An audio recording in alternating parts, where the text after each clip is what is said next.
안녕하십니까? 새벽 기도에 오신 여러분들을 환영합니다. 오늘은 수요일 넷째 날입니다. 제목은 하나님께 영광을 돌리라 인데요. 우리 기도하고 연구를 시작하도록 하겠습니다. 감사하신 아버지 하나님, 저희들 우리의 삶 속에서 저희들이 주님께 영광을 돌리는 삶을 살고자 합니다. 오늘 그 말씀들과 방법들을 살펴보고자 합니다. 주님께서 이 시간 함께 해주시고 우리가 그것을 배울 뿐만 아니라 삶 속에서 실천할 수 있는 귀한 주님의 사랑받는 종들 될 수 있도록 인도해 주옵기를 예수님의 이름으로 간절히 기도합니다. 아멘. 여러분 매일 승리하며 살고 계십니까? 이것이 때로는 우리에게 부담되는 일이기도 하고 힘이 들 때도 있지만 우리의 승리자 되신, 우리의 대표자 되신, 우리의 모든 죄를 안으신 예수님께서 승리하셨기 때문에 우리가 그 승리를 이어나갈 수 있습니다.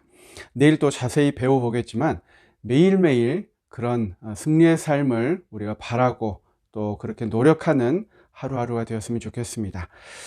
방금 말씀드린 것처럼 오늘의 제목은 하나님께 영광을 돌리라 입니다. 여러분 이 말씀을 들으면 먼저 좀 부담이 되지 않습니까?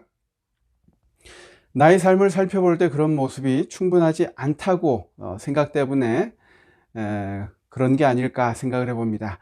그런데 우리가 주의 깊게 살펴보아야 하는 이 문제에 대해서 그런 이유는 흥미롭게도 이 하나님께 영광을 돌리라, 이 계시록 14장 7절 이 표현이 구약의 여러 용례 중에서 하나님의 심판 맥락에서 자주 사용되는 것을 우리가 볼 수 있습니다. 그렇기 때문에 우리가 이 말씀을 한번 살펴보고 그것의 중요성을 한번 먼저 보도록 하겠습니다. 먼저 여호수아 7장 19절에 있는 말씀인데요. 그러므로 여호수아가 아간에게 이르되 내 아들아 청하노니 이스라엘의 하나님 여호와께 영광을 돌려 그 앞에 자복하고 내가 행한 일을 내게 알게 하라. 그 일을 내게 숨기지 말라 하니. 이 말씀은 우리가 아이성의 전투에서 패전한 이스라엘이 그 원인을 살피는 과정에서 아간의 죄를 이제 발견하게 됩니다. 그 과정에서 지금 여호와께 영광을 돌려라는 이제 표현이 나오는데요. 또 성경 말씀 한 장 더 보도록 하겠습니다. 말라기 2장 2절의 말씀입니다. 만군의 여호와가 이르노라 너희가 만일 듣지 아니하며 마음에 두지 아니하여 내 이름을 영화롭게 하지 아니하면 이라는 표현을 우리가 볼 수 있습니다. 이 마지막과 관련하여 하나님을 영화롭게 하는 것, 영광을 돌리는 것에 대하여 이야기를 하고 있는데 오늘 특별히 계시록 19장 1절 말씀에 이렇게 이야기하고 있습니다. 그 똑같은 개념이 이어지고 있는데 할렐루야 구원과 영광과 능력이 우리 하나님께 있도다. 그의 심판은 참되고 의로운지라. 마지막을 이야기하고 있는 이 요한계시록의 말씀에 특별히 영광과 능력이 우리 하나님께 있도다 라고 이야기하는 모습을 볼 수 있습니다. 그렇기 때문에 우리가 마지막 시대를 살아가고 있는 재림 성도들로서 우리가 하나님께 영광을 돌리는 삶에 대해서 자세히 살펴볼 필요가 있는 것입니다. 왜냐하면 마지막 시대와 하나님께 영광을 돌리는 것은 분명히 연관이 있게 성경은 설명하고 있기 때문입니다. 중요하다는 것이죠. 그러면 어떻게 우리의 삶을 통해서 영광을 돌릴 것인지 성경 말씀 세 구절을 좀 찾아보도록 하겠습니다. 고린도전서 3장 16절 17절 말씀인데요. 우리가 익히 잘 아는 말씀입니다. 너희는 너희가 하나님의 성전인 것과 하나님의 성령이 너희 안에 계시는 것을 알지 못하느냐. 누구든지 하나님의 성전을 더럽히면 하나님이 그 사람을 멸하시리라. 하나님의 성전은 거룩하니 너희도 그러하니라 라고 우리에게 권면하고 있습니다.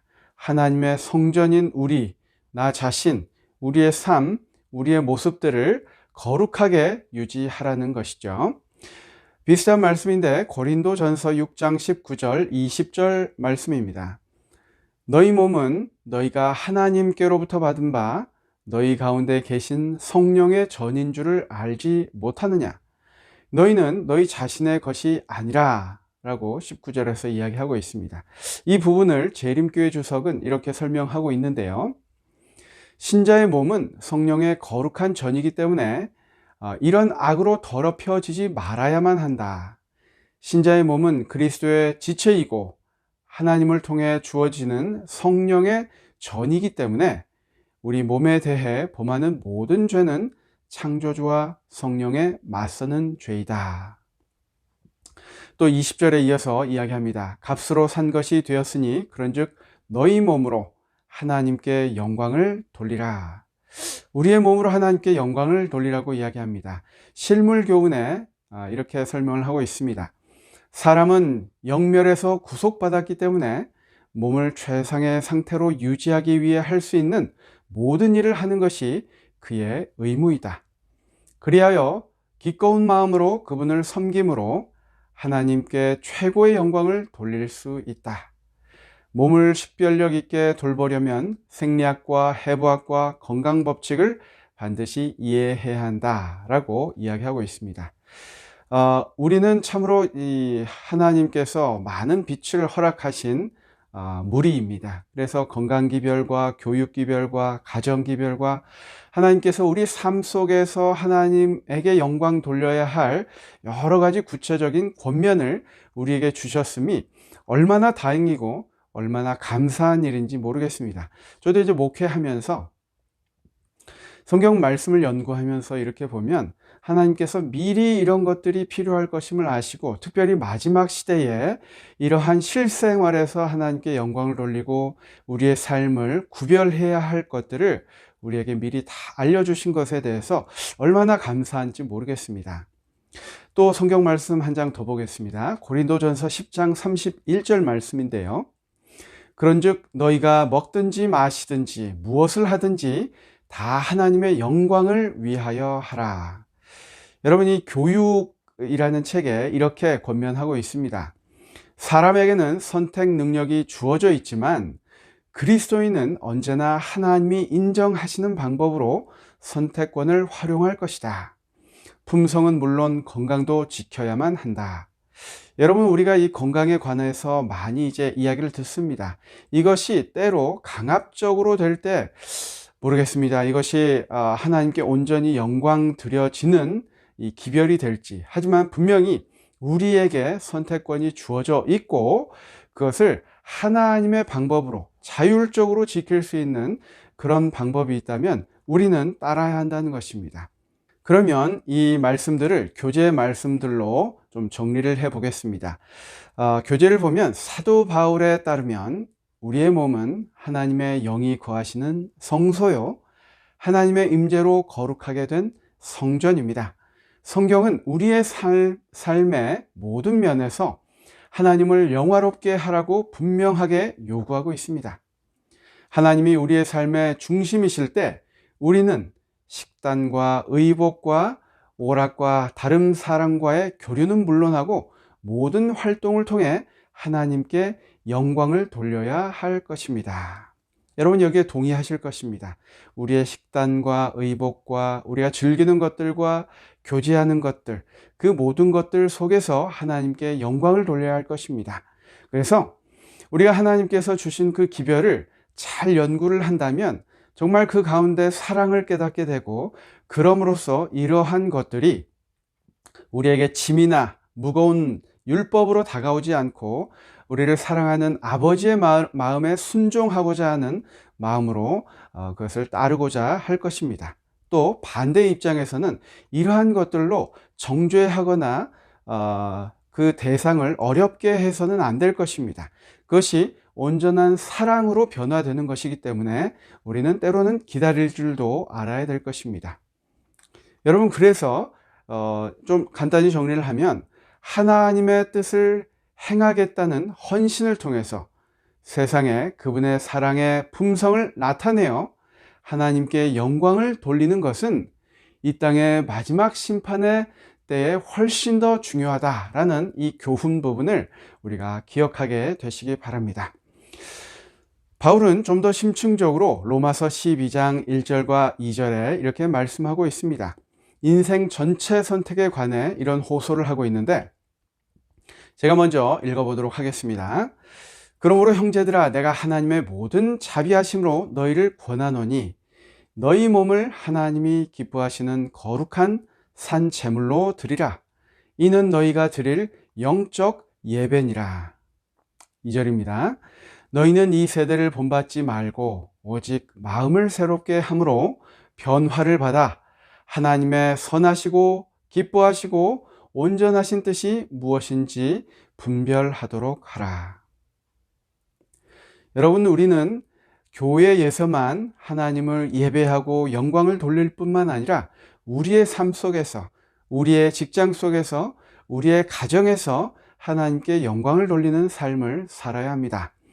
여기 우리 킹제임스 버전에는 합당한 섬김이라고 한 표현을 필립스 역에서는 지적인 예배의 행위로 이야기를 하고 있습니다. 그래서 교과에서는 이렇게 이야기합니다. 다시 말해서 모든 일에서 하나님을 두려워하고 그분께 영광을 돌리겠다고 전적인 헌신을 하면서 자신의 마음과 몸과 감정을 하나님께 드리는 것이 바로 지적인 예배의 행위이다. 여러분, 그래서 우리가 하나님의 말씀에 순종하고자 노력하는 것, 그것이 온전히 그 아침에 매일 하나님께 우리의 의지를 드림으로써 가능하다는 것을 우리가 깨달을 때 우리는 우리의 삶 속에서 이러한 일들이 자연스럽게 이루어져 가는 것을 우리가 발견하게 될 것입니다. 어제 저희 교회에서 성경 연구를 하는데 어떤 분이 그런 이야기를 하시더라고요. 말씀을 읽는 것에 게을리했다가 말씀을 읽는데 자연스럽게 그렇게 변해가는 자신을 발견하였다는 것입니다. 여러분, 예수님께서는 십자가에 달려 돌아가실 만큼 그러한 사랑을 우리에게 베푸셨는데 그 사랑이 우리에게 자유의지를 주신 사랑이었습니다. 그래서 그것은 우리 마음속에 온전히 그 사랑을 깨달을 때 그것이 일어날 수 있는 것입니다. 우리가 그래서 서로 위해서 기도하는 것이겠죠. 그래서 우리의 삶 속에 그러한 것들이 이루어지기 위해서는 지금 여러분이 하고 계신 것처럼 이 아침에 하나님께 우리의 의지를 드리는 것입니다. 내가 연약하지만 하나님께서, 성령께서 내 마음에 오늘 좌정하셔서 나의 모든 결정을 주님께서 해 주십시오. 제가 그곳에 굴복하고자 제 의지를 드립니다. 라는 결심을 이 시간 하고자 이 자리에 나오셨다고 제가 생각합니다. 여러분, 이 일들이 쉽지 않음을 우리는 알고 있습니다. 왜냐하면 우리가 이미 죄악에 익숙해져 있기 때문에 당연한 것입니다. 그 관성을 거스리는 것이 쉽지 않기 때문입니다. 하지만 여기에 영감의 교훈에 보면 그래서 우리가 그것을 위해서 매일 하나님께 우리의 삶을 드리는 결심을 할 뿐만 아니라 특별히 가정에서 이러한 것들이 실천되어져야 한다라는 이 영감의 교훈 부분을 우리에게 주셨는데 교회 증언 5권의 말씀입니다. 하나님을 첫째로 삼는 아버지와 어머니들, 여호와를 경외하는 것이 지식의 근본임을 자녀들에게 가르치는 아버지와 어머니들은 질서가 잘 잡히고 잘 훈련된 가정, 하나님을 반역하는 대신에 그분을 사랑하고 순종하는 가정을 세상에 보여주므로 천사들과 사람들 앞에서 하나님께 영광을 돌리게 된다. 그리스도는 그들의 가정에서 낯선 사람이 아니고 그분의 이름은 존경과 영광을 받는 가정의 이름이 된다. 천사들은 하나님이 가장 높은 위치에 계신 가정을 기뻐한다. 너무나 중요한 말씀이죠. 우리의 회사, 교회뿐만 아니라 우리 가정에서 하나님이 첫째이고 가장 높으신 분으로 우리가 생활할 때 우리는 분명히 승리하는 삶을 살게 될 것입니다. 오늘 두 가지를 위해 기도하겠습니다. 첫 번째는 심판의 때가 가깝다는 말을 들으면서도 깨어있지 못하는 우리의 모습, 주님의 심판의 날에 그 전에 우리의 삶의 모든 것을 주님께 내어놓도록 우리가 기도하겠습니다. 그리고 두 번째는 그 가운데서 우리 삶 속에서 예수님의 품성과 삶이 잘 드러날 수 있는 그런 생활 속의 그리스도인이 되도록 우리 함께 기도하겠습니다. 기도하고 우리 또 내일 기쁜 마음으로 내일 또 뵙도록 하겠습니다. 감사합니다.